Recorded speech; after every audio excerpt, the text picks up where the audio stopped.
스튜디오에 박용찬 국민의힘 영등포을 당협위원장, 김성환 시사평론가 모셨습니다. 두 분 어서 오십시오. 예, 안녕하세요. 예, 안녕하십니까. 지금 저희가 윤 대통령의 대국민 담화를 함께 보셨고요. 또 그에 앞서서 한동훈 대표의 입장 발표도 있었습니다. 한동훈 대표의 경우는 대통령이 조기 퇴진에 응할 생각이 없다라는 것을 여러 경로를 통해서 확인을 했고, 당원들의 이번 토요일 투표가 필요하다라는 자신의 입장도 밝혔습니다. 오늘 오전에 한동훈 대표 입장 발표, 그리고 윤 대통령의 대국민 담화까지 지금 굉장히 빠르게 진행이 됐는데요. 먼저 두 분께서 저희와 함께 이 대국민 담화를 지켜보셨는데, 일단 지금 시점에 이 담화를 발표하게 된 배경, 어떻게 좀 보셨는지. 일단은 조금 전에 한동훈 대표 말에 의하면 이것에 대해서는 이제 들은 바가 없다라고 이제 말을 했거든요. 그렇죠. 예. 일단 윤석열 대통령의 두 번째 대국민 담화죠. 예. 더 이상 늦기 전에 본인의 구체적인 생각을 국민들께 소상하게 전달해야 되겠다라는 그런 절박함의 발로가 아닌가. 그렇지 않아도 이제 많은 국민들, 특히 저희 보수 유권자들 사이에서 윤석열 대통령의 생각을 좀 더 듣고 싶다. 왜 국회 그리고 선거관리위원회 병력을 투입했는지, 비상계엄을 실행했는지 좀 더 소상하게 알고 싶다. 그런 국민적 요구가 상당했었는데, 오늘 그런 국민적 요구에 상당히 부합한, 상당히 지금 상황을 반전시킬 수 있는 설득력 있는 그런 담화였다고 생각하고요. 다만 이제 아쉬운 점이 있다면, 지금 같은 시간대에 대통령과 집권 여당 대표의 입장이 상반된 그런 입장이 발표된 점에 대해서는 무척 안타깝다, 그런 말씀을 드리고 싶습니다. 예, 일단은 오늘 오전에 담화가 발표된 배경에 대해서 어떻게 좀 분석을 하고 계십니까? 일단 뭐 내용에 대해서는 좀 이따 더 자세하게 예. 얘기할 테니까요. 시점과 관련해서 두 가지만 좀 말씀드리겠습니다. 그 닷새 전에 담화를 발표했을 때와 상황 변경이 있었던 건 두 가지밖에 없어요. 하나는 닷새 전에 발표했을 때에는 탄핵안 표결 투표에 국민의힘 의원들이 참석하지 않고 탄핵소추안에 반대한다고 하는 기본 입장이 정해져 있을 때였거든요. 근데 지금은 한동훈 대표 입장 보셨으면 아시겠지만, 여당 내에서조차 의원들이 지금 8명만 이탈표가 생기면 되는 상황인데 여당 대표조차 탄핵안에 찬성한다는 입장을 밝혔지 않습니까? 그게 지난번 닷새 전하고 상황 변경 첫 번째 이유다, 이렇게 보이고요. 둘째로는 자신의 위헌적인 내란이라는 사실을 방어를 계속해야 되는데, 지금 군 지휘관부터 경찰 그리고 국무위원들, 총리까지 나서서 위헌적인 내란 시도였다고 하는 사실을 증언하고 있습니다. 아주 구체적으로 증언하고 있거든요. 지금 윤 대통령이 밝힌 입장은 그건 자신의 생각일 뿐인 거고요. 객관적인 상황이라고 하는, 그 자리에 있었다고 하는 목격자, 그리고 또 지시를 받았다고 하는 지휘자, 그러니까 군 지휘관, 이런 사람들조차 내란 시도했다는 사실을 구체적으로 국민들 앞에 밝히고 있다고 하는 겁니다. 그러니까 그 당시에는 그런 내용들이 아주 상세하게 나오지는 않았단 말이에요. 그러니까 점점점 윤 대통령 입장에서는 이건 막기 어려운 상황으로 갈 수 있다고 하는, 뭐 어찌 보면 절박함이든 절박함이고요. 아니면 지금 이 상황을 막기 어렵다고 판단했을 때 자신이 취할 수 있는 방법은 결국은 정치 선동밖에 없다. 그러니까 자신의 지지층을 결집시키는 것 외에는 달리 길이 없다, 이렇게 판단했을 가능성이 높아 보입니다. 예, 그럼 내용적인 측면에서 좀 하나씩 따져보자면, 이제 크게 보면 왜 계엄을 발동할 수밖에 없었는지에 대한 상황 설명이 있었고요. 말씀하신 것처럼 왜 내란죄에 해당이 되지 않는지에 대한 부분도 있었습니다. 그럼 처음에 계엄을 발동할 수밖에 없었던 여러 상황에 대해서, 특히나 이제 야당을 상당히 굉장히 비판을 했습니다. 거대 야당으로 인해서 국정 마비가 된 상황에 대해서 여러 설명들이 좀 있었거든요. 이 부분 좀 어떻게 들으셨습니까? 그렇죠. 이제 그 원초적인 근본 이유를 초반에, 대국민 담화 초반에 아주 구체적으로 설명하지 않았습니까? 가장 크게 문제가 되고 있는 것이 지금 의회 폭거다. 윤석열 정부 2년 반 동안 25차례나 탄핵을 추진하지 않았습니까? 그렇다면 한 달에 한 번씩 탄핵 작업이 진행되고 있었다, 그렇게 볼 수 있고요. 그리고 22대 국회가 시작된 지 지난 6개월 동안 무려 11차례 탄핵이 추진되지 않았습니까? 그러면 한 달에 두 차례씩 고위 공무원에 대한, 고위 공직자에 대한 탄핵이 추진됐다. 뭐 이 상태로선 도저히 더 이상 행정부가 운영될 수 없는 그런 상황이었다. 그리고 오늘 윤석열 대통령이 서울지검장과 감사원장 탄핵이 추진됐을 때 더 이상 이 상태로는 국정 운영이 불가능하다 이렇게 느꼈다는 거 아니겠습니까?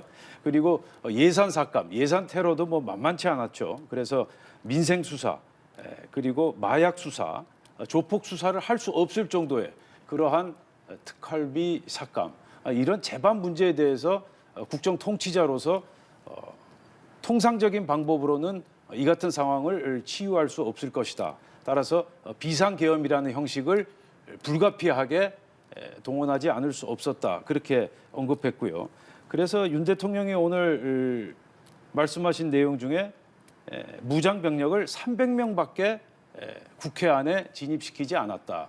사실 많은 국민들이 통상적인 계엄 치고는 동원된 무장병력이 아주 소수였다. 그렇게 많이 느꼈는데 오늘 담화에서 그러한 궁금증, 의문을 상당히 많이 해소시켰다. 그렇게 보고 있고요.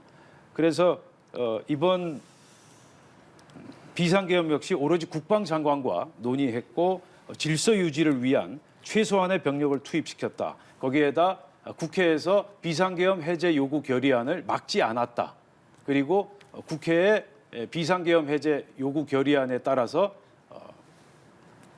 계엄 상태를 해제시켰다. 그런 부분도 분명히 밝혔고요. 그래서 전반적으로 지난 주에 있었던 1분 50초 대국민 담화보단 예. 훨씬 더 설득력이 있었다. 그리고 어느 정도 반전의 효과도 누릴 수 있지 않겠느냐 그렇게 분석됩니다. 그러니까 지금 말씀하신 것처럼 이것이 이 계엄령을 발동한 것이 그러니까 어떤 지금의 상황을 설명하기 위함이었다. 실제로 국회를 회산하거나 뭐 기능을 마비하려는 뜻은 없었다.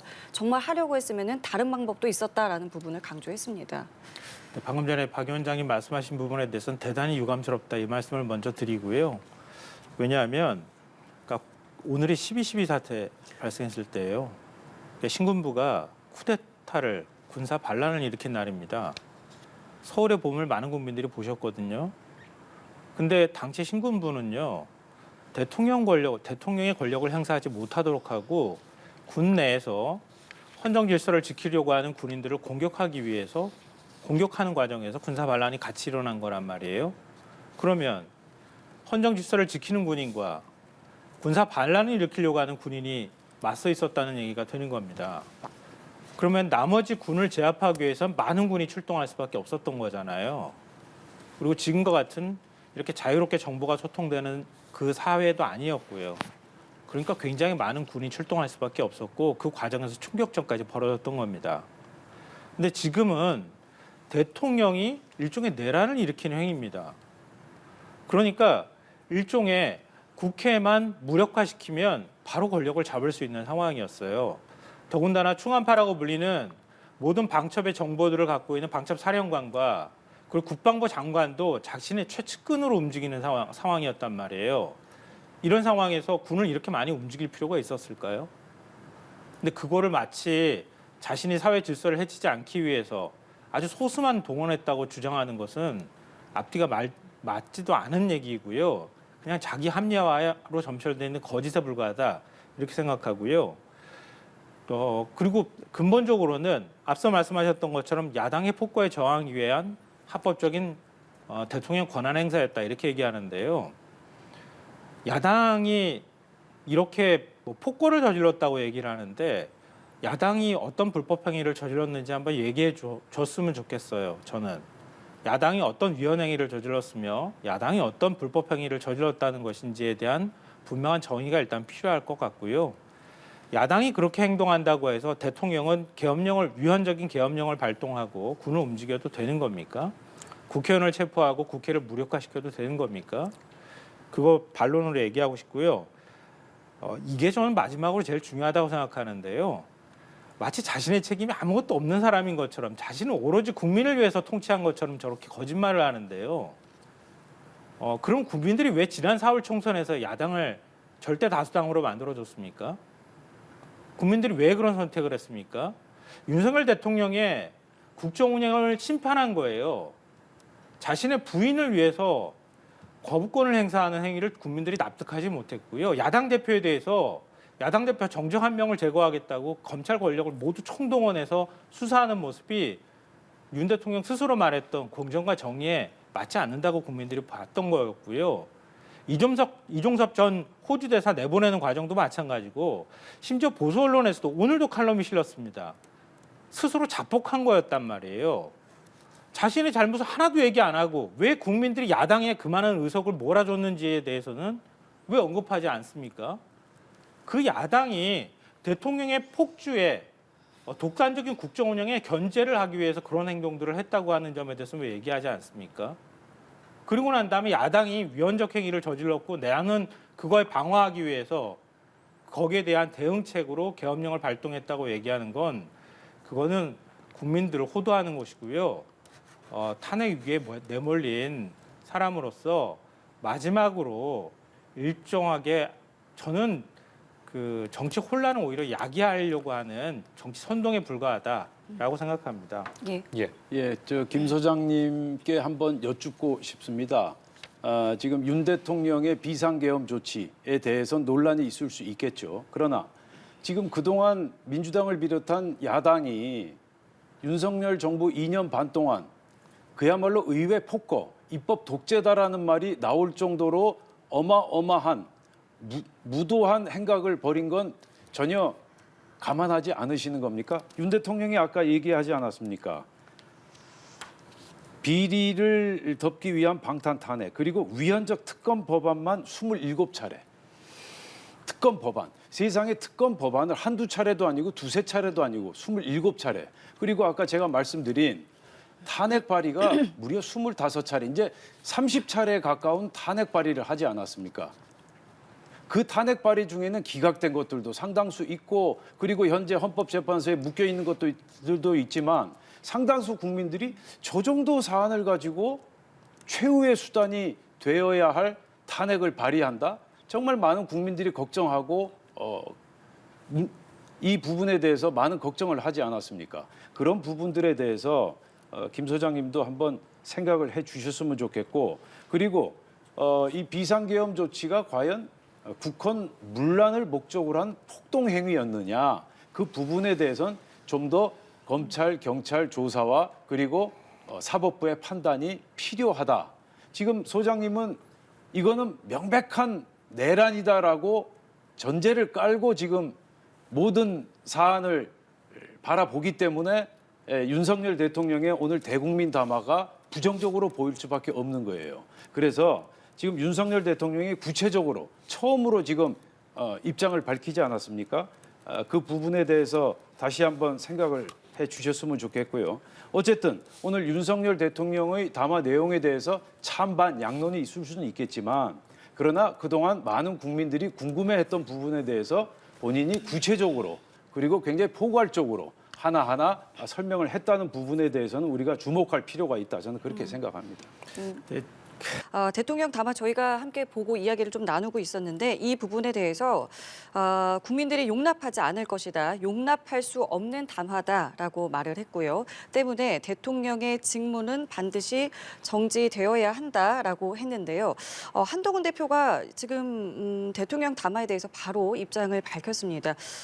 용납할 수 없다. 그리고 오늘 이제 당원들에게도 바로 직무 정지를 우리가 힘을 모아서 해야 된다라는 부분을 강조를 했습니다.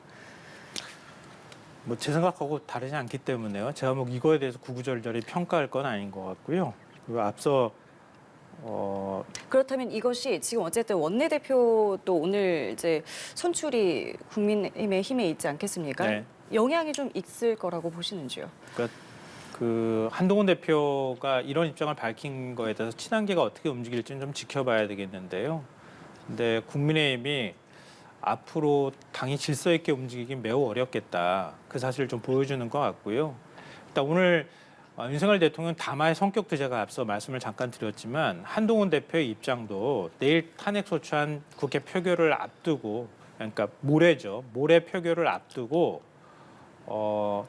국민의힘 특히 친한계 의원들한테 결국은 현재 상황을 막을 수 없는 것이니 탄핵안 표결에 찬성하자라고 하는 입장을 밝힌 거나 좀 다름이 없다고 생각합니다.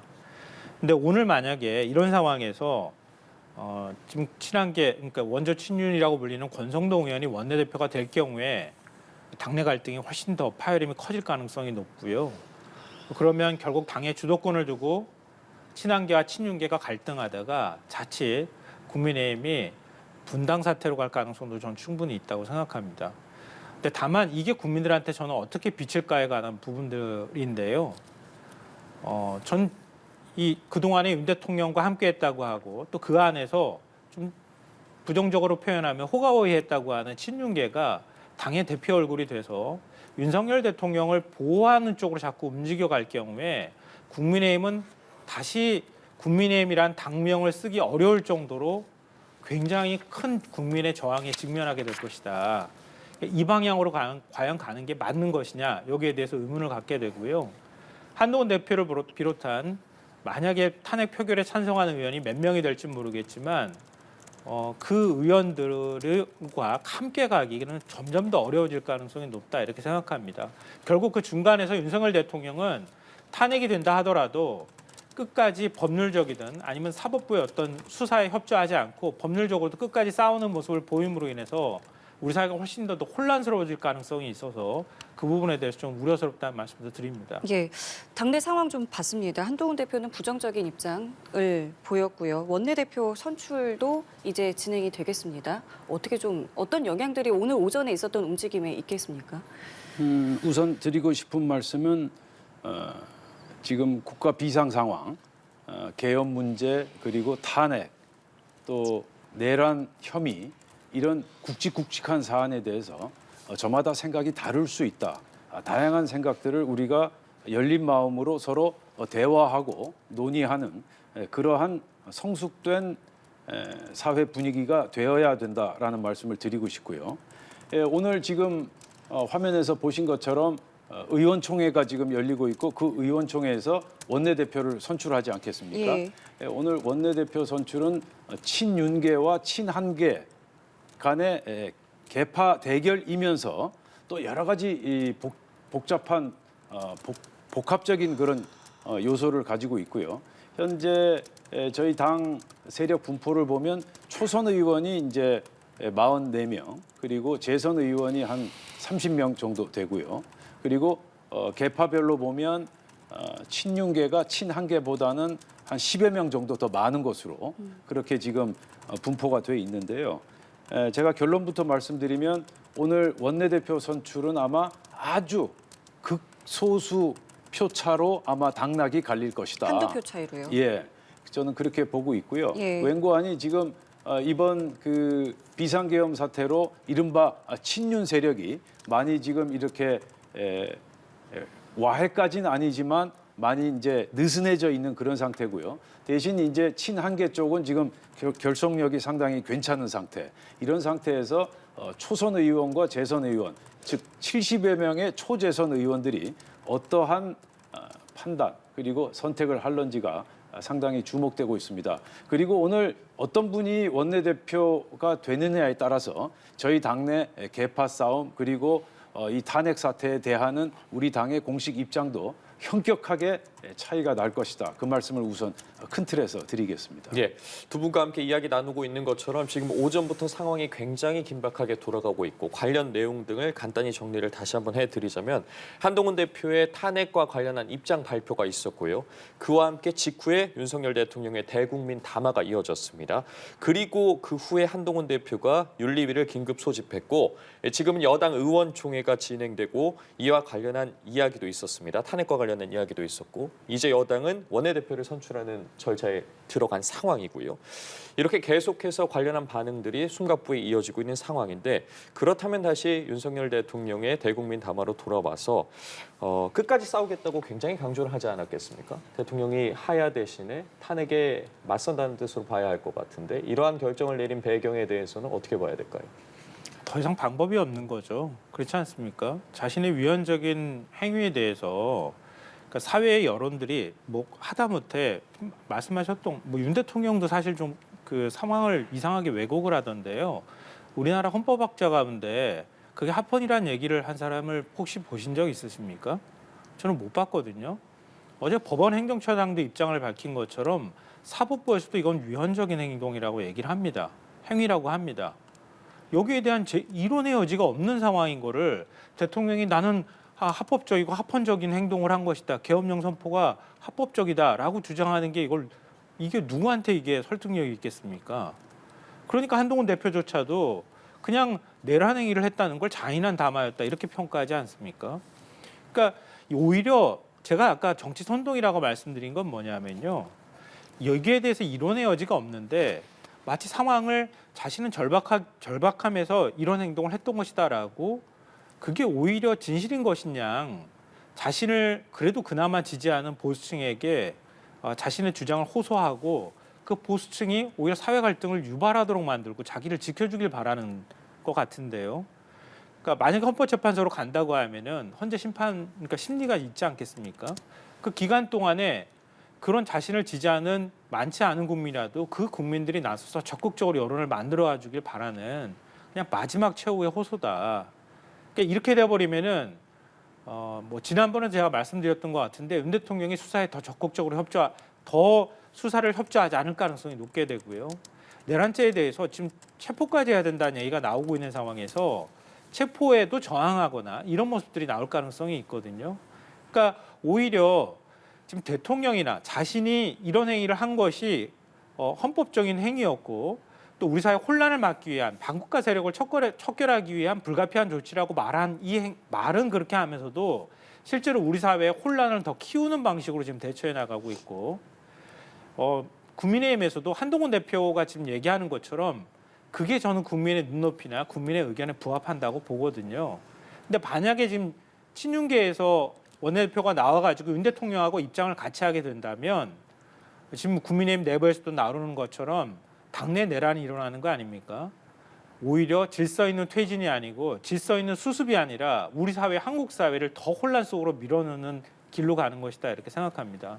예, 지금 짚어주신 부분이 윤석열 대통령 계엄령과 관련해서 대통령 법적 권한으로 행사한 것이고 말씀해주신 것처럼 고도의 정치적 판단이고 사법부의 판례와 헌법학계의 다수의 의견이었다라고 했는데 예. 지금까지 진행된 상황에서 관련된 입장들을 들어봤을 때 계엄령은 위헌이었다는 증언과 관련한 발언들이 굉장히 많았습니다. 그렇게 따지면 오늘 담화도 그렇고요. 일가에서 바라보는 시선에 있어서는 대통령이 이 부분을 정면으로 좀 부정하고 있는 걸로 보일 수 있지도 않을까라는 생각이 드는데 어떻게 보십니까? 뭐 그렇게 볼 수도 있겠죠. 지금 이제 핵심은 과연 윤석열 대통령의 비상계엄 선포와 실행이 내란에 해당되느냐 하는 그 부분이 핵심 중에 핵심이거든요. 그런데 이제 다시 한번 말씀드리면 내란이라는 건 국헌 문란을 목적으로 폭동을 일으키는 행위 이렇게 우리 법에 규정이 돼 있고요. 자 그렇다면 국헌 문란을 목적으로 일으킨 폭동 행위로 볼 수 있느냐 하는 부분에 있어서는 헌법학자는 물론이고 지금 사법부에서도 조사 내용을 기반으로 해서 하나하나 이제 따져 나갈 것입니다. 그리고 지금 이제 특전사령관이라든지 수방사령관 등등 그 계엄에 동원됐던 군 내부의 지휘관들이 윤석열 대통령 내지는 상급자와 나누었던 대화 내용을 팩트 위주로 설명했을 뿐이지 이것이 내란이었다, 내란이 아니었다 그렇게 언급한 적은 없습니다.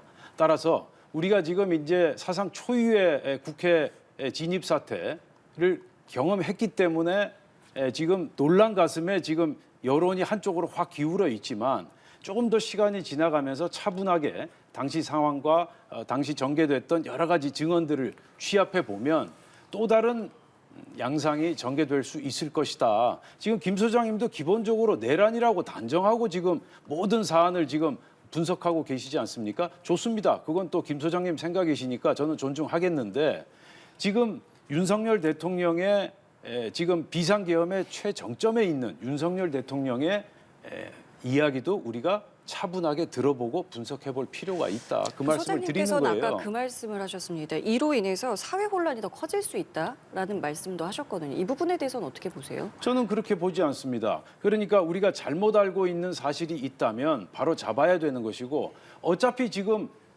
윤석열 대통령도 언급했지만 저희 국민의힘에서 느끼는 사회 혼란은 민주당이 촉발한 측면도 상당히 강하다. 의회 폭거, 입법 독재로 인한 행정부 마비, 그리고 사법부 겁박, 그리고 검찰 간부들 지금 몇 명을 탄핵했습니까? 7명 이상 탄핵하지 않았습니까? 그런 부분에 있어서의 사회 혼란도 한번 생각을 해보셨으면 좋겠고요. 그래서 윤석열 대통령의 오늘 대국민 담화가 사회 혼란을 더 부추겼다? 그 부분만큼은 제가 동의할 수가 없습니다. 평소와 달리 우리가 좀 더 격한 논쟁을 벌이는 거 보면 모르시겠어요? 우리 사회에서 찬반이 더 갈릴 가능성이 있지 않겠습니까? 그리고 윤 대통령 얘기를 좀 더 들어보자고 말씀하시는 것 또한 다수의 아마 윤 대통령을 그동안에 감싸주려고 하고 측은지심을 가진 분들도 있으실 거고 말씀하셨던 것처럼 야당이 너무한 거 아니야라고 생각하시는 분들도 있을 거라고 생각해요. 그런 분들의 행동이 좀 더 나설 수 있도록 자극을 하는 효과로 이어질 가능성이 있다. 그 부분을 제가 우려한 거고요. 말씀하시는 가운데 민주당이 어떤 행동을 했다, 어떻게 했다 이렇게 말씀하시는데요. 그러니까 일종의 정치행위잖아요. 그렇지 않습니까? 그러니까 정치행위를 하는데 정치는 국민의 마음을 얻는 거잖아요. 민심을 얻는 거고요. 근데 그렇게 위헌적 탄핵이든 뭐든 야당이 일종의 폭주를 했다고 하는데요. 왜 국민 여론은 윤석열 대통령이 절대 다수가 잘못하고 있다고 계속 얘기를 하고 있었을까요? 그거에 대해서 대답을 해야 된다고 저는 생각해요. 야당이 만약에 국민들 민심과 다른 길로 갔다고 하면 오히려 야당을 심판해야 된다는 소리가 나오지 않았겠습니까? 왜 그런 일이 벌어지지 않았는지를 생각하지 않은 상태에서 계속 결과론적으로 윤석열 대통령이라는 한 사람을 관점을 놓고 거기서부터 해석하는 거는 그건 잘못된 해석이다 이렇게 보고요. 둘째로는 이 부분 굉장히 중요한 부분인데요. 계엄령 선포하고 내란죄 성립 여부에 대해서 자꾸 구분을 하시는데요. 계엄령 선포라는 것 자체 행위 안에 내란죄 성립 여부가 같이 들어가 있는 거예요, 지금.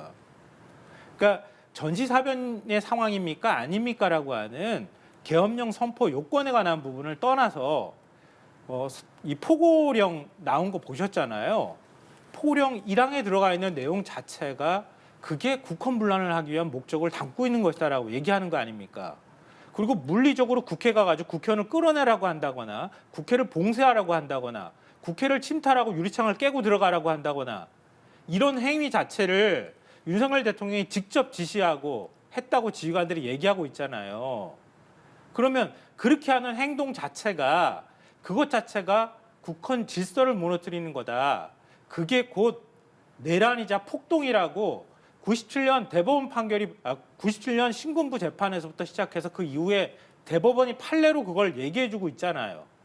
자, 근데 그걸 어떻게 잠시만요. 아니라고 하고 분리를 해서 설명합니까? 알겠습니다. 두 분의 입장은 이제 저희가 충분히 들은 것 같고 그렇다면 이제 오늘 담화 이후에 국민의힘에서는 원내대표가 선출이 되겠고 토요일에 있을 표결은 어떻게 전망을 하시는지 왜냐하면 이제 변수라고 볼 수 있을까요? 이 대국민 담화가 이제 갑작스럽게 나왔고 또 아까 말씀하신 것처럼 어쨌든 원내대표 선출로 인해서 당의 입장도 나올 것이고 지금 개별 의원마다 본인의 목소리도 내고 있지 않겠습니까?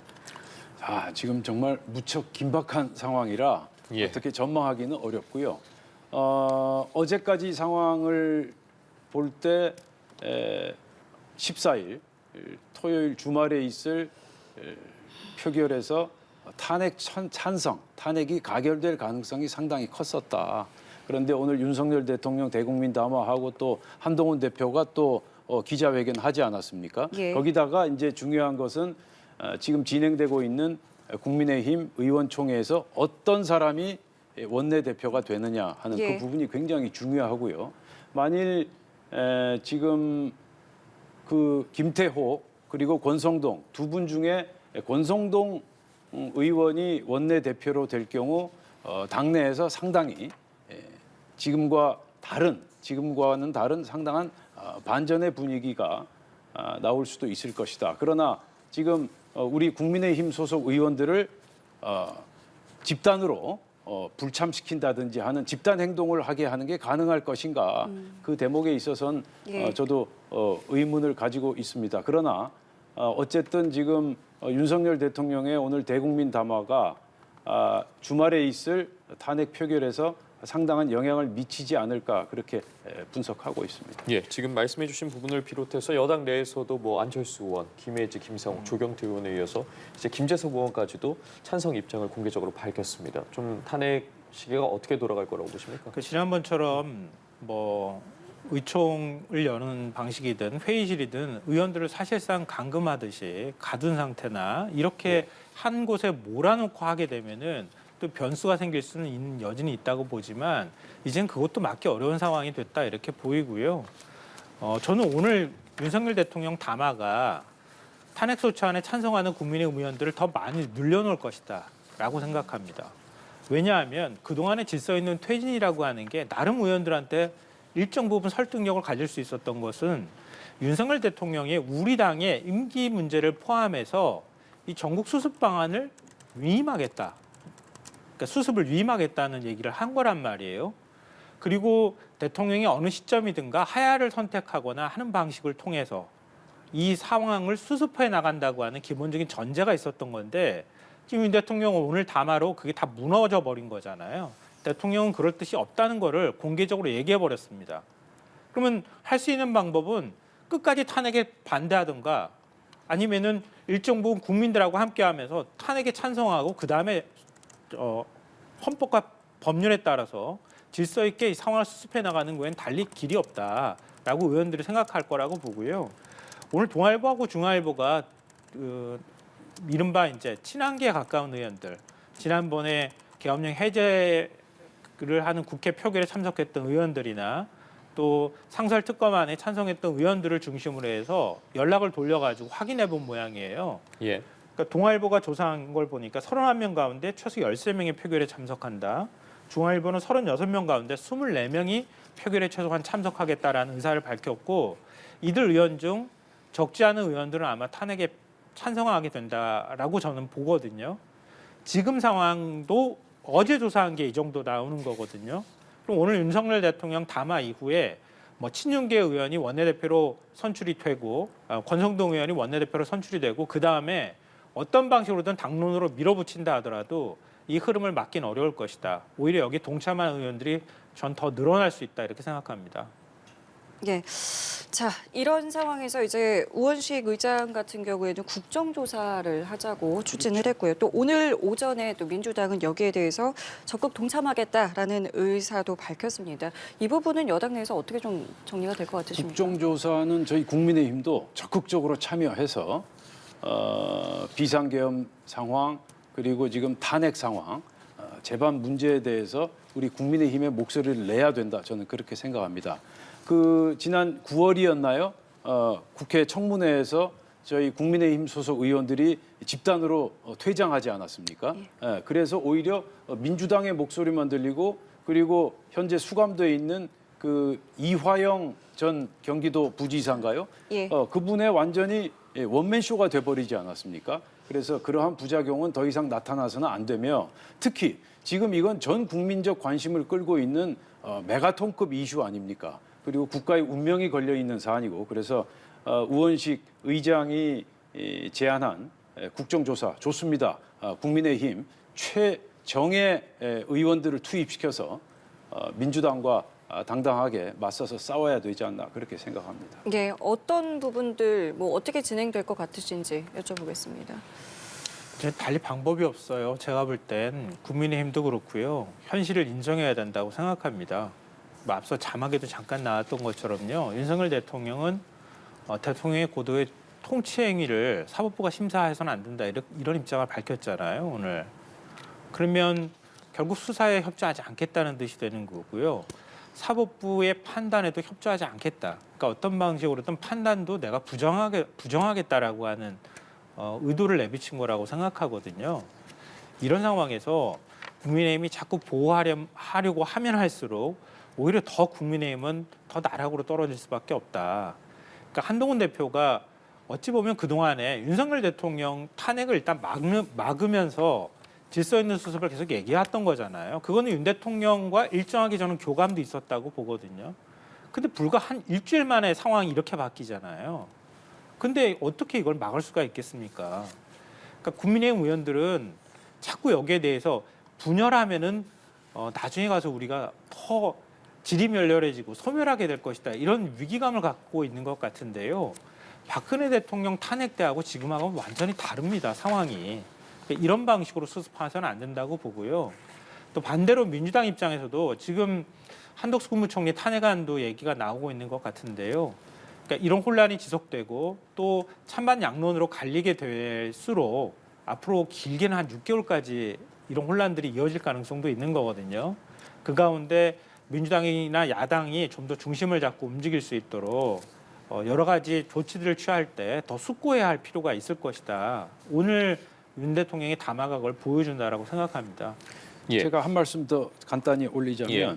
지금 이제 소장님께서 윤석열 대통령이 사법부의 수사를 판단을 받지 않겠다 그렇게 언급했다고 하는데 그 부분은 좀 더 정정이 좀 필요하지 않나. 탄핵이든 수사든 당당히 맞설 것이다 그렇게 언급했고요. 그리고 수사는 피할 수가 없습니다. 대통령도 지금 내란 혐의로 지금 고발돼 있고 내란 혐의 피의자로 지금 입건돼 있지 않습니까? 그래서 수사 상황은 피할 수 없는 것이고 본인도 피하겠다라고 오늘 언급하지는 않은 것으로 저는 알고 있는데요. 근데 당장 어제 압수수색 같은 경우도 이제 진행이 잘 안 되지 잠깐만요. 않았습니까? 예, 제가 조금만 더 말씀을 드리겠습니다. 예, 그리고 지금 소장님께서 말씀하신 비상계엄 선포와 내란은 거의 동의어다라는 식으로 말씀하셨는데 비상계엄은 대통령이 행사할 수 있는 헌법상에 나와 있는 권한 중에 하나입니다. 다만 대통령이 비상계엄을 선포하고 실행하는 과정에서 불법을 저질렀느냐, 헌법을 위반했느냐, 특히 내란 혐의라고 볼 만한 대목이 있느냐, 그 부분에 있어서는 이제 사법부에서 사법적인 판단을 내릴 것이고요. 그래서 그 두 가지 부분은 분리해서 생각할 필요가 있다. 그 말씀을 드리고 싶고요. 예. 지금 네, 말씀해 아니요, 주신 저는 것- 동의어라고 말씀드린 적이 없고요. 두 가지를 분리할 수 없다고 제가 말씀드린 거잖아요. 그러니까 그거는 그걸 차이가 있는 분리해서 거고요. 생각을 해야 된다라는 게 제 분리할 수 입장입니다. 없다고 제가 말씀드린 거고요. 그리고 윤 대통령이 사법부나 아니면 뭐 수사에 대해서도 마찬가지겠지만 지난번 담화에서는 법적 정치적 책임 지겠다고 얘기했잖아요. 근데 도대체 어디까지 지겠다는 말인지 오늘 담화를 들어보면서 저는 굉장히 헷갈리는 상황인 것 같고요. 과거 박근혜 대통령도 물론 검찰 조사에 마지못해 응하기도 했고 그리고 구속되는 상황까지 가기는 했지만 재판에 나가지 않았습니다. 처음부터 끝까지 시종일관. 그리고 난 다음에 자기가 유죄 판결을 받은 거였거든요. 김 소장님, 그러니까 그런 상황이 박근혜 올까 대통령 봐. 얘기를 하면 아니요, 예, 그- 지금 얘기가 좀 아니, 제가 복잡해지지 않겠습니까? 아니, 제 얘기 듣고 예. 말씀하세요. 그러니까 제가 말씀드린 것은 윤 대통령이 이런 사법적 절차에 적극적으로 협조하겠다는 뜻이 아니라 그런 사법적 절차에 오히려 불응하거나 비협조적으로 나올 가능성이 높다는 의미에서 말씀을 드립니다. 예. 자, 일단 오늘 이제 오후 본회의를 좀 생각을 해보자면 이제 여기서는 내란 특검법과 또 김건희 여사의 네 번째 특검법이 상정이 되겠고요. 본회의 통과가 사실상 이제 확실시 되기 때문에 이 특검법이라는 것은 또 거부권 행사가 가능한 부분이고 여기에서 이제 거부권 행사를 할지 아니면은 뭐 어떻게 될지 이 부분도 상당히 좀 주목이 되는데 어떻게 좀 볼 수 있겠습니까? 지금 오늘 오후에 두 가지 법안이 이제 처리될 예정이죠. 김건희 특검법 그리고 비상계엄 예, 내란 특검법인가요? 특검법이요. 예. 이 두 가지 특검법 전부 다 지금 특검 후보자를 야권에서 전부 다 추천하는 그러한 방식으로 지금 특검 법안이 예. 마련이 돼 있지 않습니까? 당초 제가 알고 있기로는 제3의 중립성을 가진 기관이나 그런 곳에서 특검 후보를 추천하는 것으로 했다가 지금 상황이 민주당과 야권에게 유리하게 전개되니까 특검 법안의 내용을 바꿔서 야권에서 추천하는 특검 후보다. 자, 이렇게 되면 이게 공정한 특검이 되겠습니까? 그래서 저는 이 특검법 또한 윤석열 대통령이 지금 같은 스탠스를 볼 때 아마 거부권을 행사할 것이다. 그렇게 전망하고 있습니다. 예. 저는 의미 없는 얘기라고 생각해요. 이번 주 토요일 날 윤석열 대통령은 저는 탄핵 소추안 통과될 거라고 보거든요. 그건 막을 수 없는 흐름이라고 생각합니다. 직무가 정지되기 때문에요. 네, 직무 정지되기 때문에 권한 대행이 아마 행사를 하게 될 겁니다. 그러니까 이번에 네 번째 뭐 김건희 여사 특검이 통과가 되면 그러면 결국은 권한대행이 거부권 여부를 판단할 수밖에 없을 것이고 그러면 자연스럽게 통과가 될 것이다. 그리고 야당이 특검을 추천하는 부분은요. 박근혜 대통령 그때 국정농단 특검도 역시 그렇게 했어요. 그렇지 않았던 사례들이 많이 있습니다. 더구나 대통령 배우자와 관련돼 있는 문제잖아요. 그리고 저는 이뿐만 아니라 윤 대통령 내란 혐의에 관한 그 수사기관의 수사 문제 그리고 뭐 지금 명태균 게이트라고 불리는 사건에 관한 거, 김건희 여사와 관련돼 있는 문제 이런 것들이 거의 엄청난 파도가 밀려오듯이 수사가 진행될 수밖에 없을 것이다. 결국 탄핵 심판이 계속 헌법재판소에서 흘러가는 대로 가는 가운데 이와 관련되어 있는 굉장히 많은 얘기들이 우리가 알지 못했던 내용들이 나오거나 정부 부처 내에서도 나오는 내용이 있기 때문에 예. 막으려고 해도 막을 수 없을 것이다라고 생각합니다. 알겠습니다. 앞서 민주당이 이와 관련한 입장을 발표했습니다. 김민석 최고위원이 여러 이야기를 했고 토요일 탄핵 가결을 위해서 힘을 모으겠다고 얘기를 했는데 어떻게 들으셨습니까? 지금 탄핵 이외에는 다른 방법이 현실적으로 이제 다 제거되지 않았습니까? 질서 있는 퇴진, 조기 퇴진, 이제 질서도 없는 조기 퇴진도 없는 그러한 불가능한 상황이고요. 그래서 민주당이 요구하는 탄핵의 길로 갈 수밖에 없다. 그리고 윤석열 대통령도 탄핵 의결이 되고 또 헌법재판소 가서 거기서 당당하게 맞서 싸워 나가겠다 그런 언급을 하지 않았습니까? 그래서 탄핵의 길은 지금 우리가 갈 수밖에 없는 그러한 상황이고요. 다만 김민석 의원이 윤석열 대통령의 뭐 극우라는 표현을 썼는데 그런 식으로 따지면 뭐 김민석 의원은 극좌라고 저희 당에서 비판을 하면 그게 온당한 비판이겠습니까? 이 대공수사권 박탈 문제라든지 국가보안법 폐지 문제라든지 또 간첩죄 조항 수정 문제 이런 문제에 있어서도 민주당에서 보다 전향적으로 국가의 미래를 생각하는 차원에서 전향적으로 나서야 된다고 봅니다. 예, 민주당에서 국민의힘에 요구를 했습니다. 즉각 탄핵과 관련해서 자유투표를 결정하라라고 한 결국 그 말은 당론을 정하지 말고 투표장에 들어와라라는 건데 어떤 반응이 좀 이어질 거라고 보십니까? 당론을 정하는 것하고 투표장에 들어가는 건 또 다른 차원의 문제잖아요. 예. 지금으로서는 뭐 지난번에 계엄 해제 국회 투표 때도 국민의힘 대다수 의원들이 사실은 제가 생각할 때는 국회의원의 책무를 방기하고 계엄령 해제 투표에 참석하지 않고 본회의장 안 온 거 아닙니까? 이젠 그런 모습 다시는 안 보여줬으면 좋겠다 이렇게 생각하고요. 그러니까 본인이 뭐 모든 사람의 생각이 어떻게 다 똑같을 수 있겠습니까? 그러니까 의원들마다 각자의 소신 투표를 할 수 있도록 투표장에 와서 투표를 하도록 하는 게 그게 지금처럼 국가적 혼란이 일어나고 있는 상황에서 국회의원의 책무를 다하는 것이다 이렇게 생각합니다. 예. 자, 그리고 또 국민의힘의 반응을 저희가 좀 살펴봤을 때 한동훈 대표가 담화 직후에 윤리위를 소집을 했고 또 출당과 제명을 논의할 것이다라고 말을 했다고 합니다. 여기에 대해서 또 친윤계 의원들의 반발도 있었다고 전해지고 있는데 이 부분은 어떻게 좀 물론 지금 또 원내대표 선출도 진행 중이지 않겠습니까? 그렇죠. 오늘 한동훈 대표의 입장을 듣고서 전 약간 놀랐어요. 예. 이 반응이 너무 빠르다. 속도가 너무 빠르다라는 느낌을 받았고요. 한동훈 대표의 심경이나 취지, 지금 충정은 충분히 제가 이해하겠지만 예. 그러나 지금 말이 너무 앞서가고 있는 것 아닌가. 그래도 지금 윤석열 대통령이 대국민 담화를 지금 25분간 했나요? 예, 그 정도 했는데 했습니다. 끝나자마자 출당과 제명 조치라. 과연 그 같은 입장 발표가 적절한지 다시 한번 생각하게 됩니다. 이 국민의힘 지금 뭐 의원총회 열리고 있고 지금 한동훈 대표 같은 경우는 말씀하신 것처럼 대통령 담화 직후에 입장도 밝혔고요. 또 출당과 제명도 논의할 것이다라는 뜻을 밝혔는데요. 국민의힘 앞으로의 분위기 좀 어떻게 보고 계십니까? 극심한 갈등에 시달릴 가능성이 높지 않을까 싶습니다. 그러니까 한동훈 대표는 저는 그러니까 늦었지만 국민들이 요구하는 바대로 움직이기 시작했다. 이 부분을 일단 평가하거나 또 주목해 볼 만하다 이렇게 생각하거든요. 그러니까 윤 대통령을 언제까지 끌어안고 가겠습니까? 갈 수 있을까요? 윤 대통령이 대통령실에서 얘기 나왔다고 하는 것처럼 헌법재판소 가면 이길 수 있을까요? 대한민국을 그렇게 바라보기 때문에 계엄령 선포를 하지 않았을까 이렇게 생각하거든요. 그러니까 그런 일종의 착각과 망상, 또 비한민족 상태에서 뭔가를 생각하는 부분에 국민의힘 의원들이 자꾸 따라가게 되면 국민의힘 의원들이 앞으로 정치적 미래도 보장받기 어렵게 된다. 그렇게 가서는 안 된다라고 생각하고요. 진짜 보수를 아끼는 분들은 그렇게 얘기할 거라고 봐요. 빨리 윤석열 대통령하고 관계를 정리하면서 국민의힘도 책임이 없는 게 아니잖아요. 윤석열 대통령하고 어찌 보면 한 몸이란 말이에요. 윤 대통령을 대선 후보로 뽑고 대통령 자리에 올려놓은 거잖아요.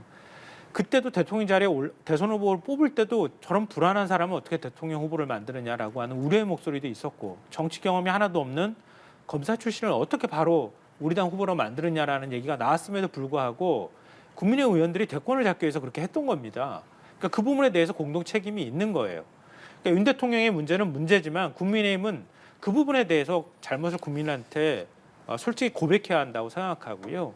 그런 태도를 보일 때 나중에 대선 가가지고 지금 국민의힘 의원들은 당연히 민주당, 당연히 이재명 이렇게 생각하는 것 같은데요. 또 국민들은 그렇게 어리석지 않아요. 국민들이 판단하시는 거거든요. 그러니까 그때의 판단은 지금 미리 국민의힘이 예단할 필요 없다. 국민의힘이 그동안 했던 부분에 대해서 솔직하게 인정하고 다시 바뀌는 모습들을 보이는 노력을 하는 것이 지금으로서 그 최선의 선택이자 살 수 있는 길이다라고 저는 생각합니다. 지금 소장님 그 예. 충정 어린 충고 잘 들었고요. 지금은 저희가 이제 윤석열 대통령과 윤석열 정부, 국민의힘이 지탄을 받고 있는데 또 세상은 자꾸 돌고 변하는 겁니다. 지금 민주당과 이재명 대표가 지금 가려져서 있는 그런 상태라서 그렇지 지금 앞으로 그 다음에 이제 국민적 심판, 국민적 판단을 받을 대상은 또 민주당과 이재명 대표일 수 있다. 그래서 소장님께서 하신 말씀은 잘 듣겠고요. 다만 이 같은 상황에서 저희가 어떤 선택을 할지 그리고 민주당의 선택에도 많은 국민들이 주목하고 있다. 그 말씀을 꼭 드리고 싶습니다. 예. 이게 지금 그리고 전해지는 바에 따르면 민주당 이재명 대표 같은 경우에도 입장을 밝혔습니다. 국민의힘이 대통령 탄핵에 찬성할 것으로 생각한다. 너무 많은 시간을 보내지 말고 이제 다 좀 내려놓기를 바란다라고 입장을 밝혔는데 이재명 대표의 반응에 대해서는 좀 어떻게 보고 계시고 앞으로 좀 어떻게 예측하고 계십니까? 일단 뭐 이재명 대표 발언은 국민의 바람하고 거의 저는 대다수 국민의 바람, 절대 다수의 국민의 바람하고 크게 다르지 않다 이렇게 생각하고요. 지금으로서 국민들이 바라는 건 그걸 거예요. 즉 혼란을 최대한 짧게 가져가고 이거 빨리 수습해 나가길 바라는 걸 거거든요. 그럼 정치권이 그러니까 기존에 우리가 만들고 약속했던 질서 내에서 이 혼란을 빨리 수습할 수 있는 방법은 윤 대통령 탄핵 절차에 들어가서 탄핵하고요. 그리고 난 다음에 그 이후에 지금 경제 문제나 외교 문제 전부 공백 상태잖아요. 그런 것들을 어떻게 수습해 나갈지 이재명 대표가 얘기한 여야정 협의체 형태든 뭔가 국정을 수습해 나가는 모습들을 보여야 한다. 지금 근데 국민의힘이 좀 친한 친윤으로 가려진 그 갈등을 계속한다거나 한동훈 대표를 계속 흔들려고 하는 움직임을 친윤계에서 보인다거나 이렇게 하면 국민의힘의 리더십이 상실되는 현상이 나타나잖아요. 근데 국민의힘이란 존재 자체가 사라지는 것은 아니기 때문에 같이 국회 차원에서 머리를 맞대고 수습하기 어려워지는 거니까 국민의힘이 정말 집권 여당으로서 국정 수습에 대한 책임감을 갖고 있다면 그 부분에 대해서 빨리 정리를 할 필요가 있다. 그리고 친윤계는 자신들이 이렇게 만들어 오는 것에 대한 책임을 지는 자세를 우선 보여야 한다. 아무리 한동훈 대표가 지금 마음에 안 들고 대권으로 가는 걸 막아야 되겠다고 생각할지는 모르겠지만 한동훈 대표가 나름 리더십을 가질 수 있도록 해주는 것이 현재로서는 최선에 가깝다. 그렇게 저는 생각합니다. 네, 알겠습니다. 오늘 저희 두 분 말씀은 여기까지 함께 하도록 하겠습니다. 지금까지 박용찬 국민의힘 영등포울 당협위원장, 김성환 시사평론가와 함께했습니다. 두 분 감사합니다. 맞습니다.